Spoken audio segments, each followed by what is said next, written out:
I have a ridiculous US election long shot. I'm going to talk to you guys about this.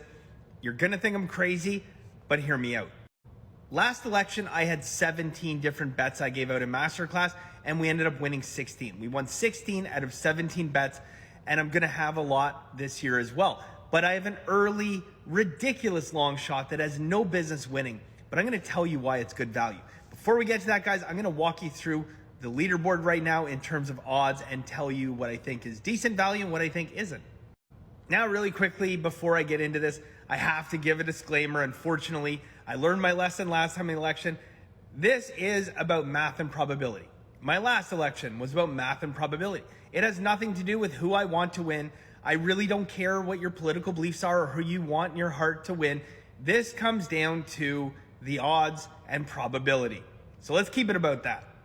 So we're going to start from the bottom, work our way up. A few people I'm going to skip over. Michael Bloomberg, he's got a ton of money. Okay, he's a billionaire. He could throw his name out there.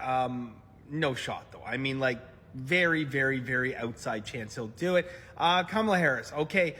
Her only shot here is Biden is not going to step aside for her. Her only shot is basically if something were to happen to Biden, she'd step in, and my numbers suggest that Trump would just steamroll over her and win an easy election, probably the easiest path he would have to an election. Dean Phillips, Kennedy, Nikki Haley, obviously we know she has a shot, but we know that Donald Trump is going to get the nomination, okay, for the Republican Party. The only thing that could interfere with that is if there are court rulings or if he is convicted and decides to step aside because of that. But we know Donald Trump. It's highly unlikely, even if he is convicted of multiple felonies, he's not going anywhere. He's going to see this through. Gavin Newsom, whatever. We can talk about Michelle Obama in a second, okay? Joe Biden, implied winning percentage, 32%. That might be a little bit low. Not going to be taking Biden, though, okay? Donald Trump, he is a clear favorite. Right now, I have him as a 55% favorite to win the election with momentum, okay?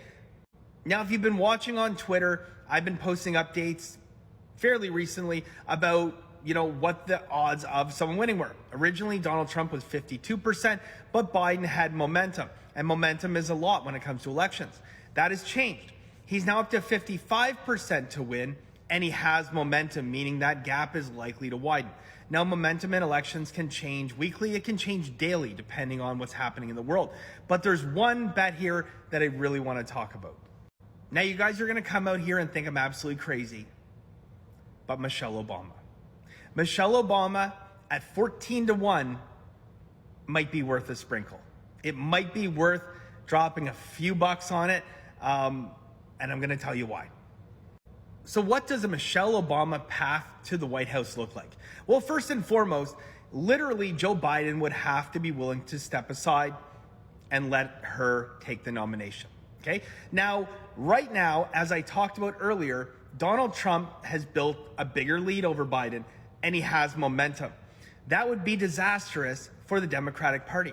So the Democratic Party might come to Joe and say, as a service to your country, as a service to the Democratic Party, we want you to step aside and we want Michelle Obama to run. Now, at that point, it's going to be up to Joe Biden if he wants to do that. Maybe he's hell-bent on having another term, and if that's the case, that's the end of this bet. But he might be willing to do this for his party. He's been a long-time politician. He served as vice president. He's now served a full term as president. He might be willing to do this. If he steps aside and she becomes a nominee, here's where it gets really interesting. Now, earlier I talked about this all being about numbers, and my bets last year were based on numbers. It was not based on my feelings. It was based on numbers. And one of the really, really interesting things is Michelle Obama would probably beat Trump very easily, showing her in a heads-up election right now to be somewhere in the 60 to 67% range. Now, that is a very, very big gap, but there's just not enough information to get a really tight number. But 60 to 60% chance to beat Donald Trump in an election is pretty crazy. Now, Trump polls very, very well against Biden.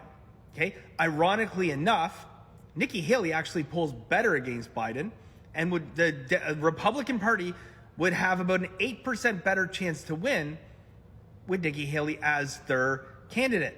But it is all very, very likely and all pointing to the fact that Trump is going to be that nominee.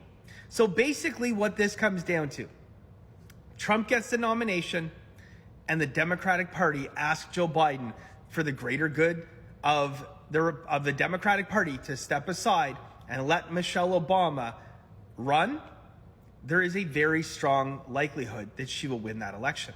So the basic decision comes down to, does the Democratic Party want Joe Biden, who is falling in the polls, whose support level is decreasing, who Donald Trump is widening the gap? Do they want him to be the guy that they're backing? And I really don't think that they do. Now, the other factor is, does Michelle Obama even want to run? We don't have any confirmations, but there are whispers, there is talk, there is chatter, there is all this stuff, guys, and that's where you make the money, okay? When it's news, it's over. You don't have a shot at these odds, okay?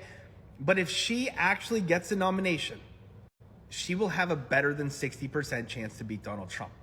Now, this is where people get triggered and they jump in the comments section. They say, there's no way that Michelle Obama will beat Donald Trump.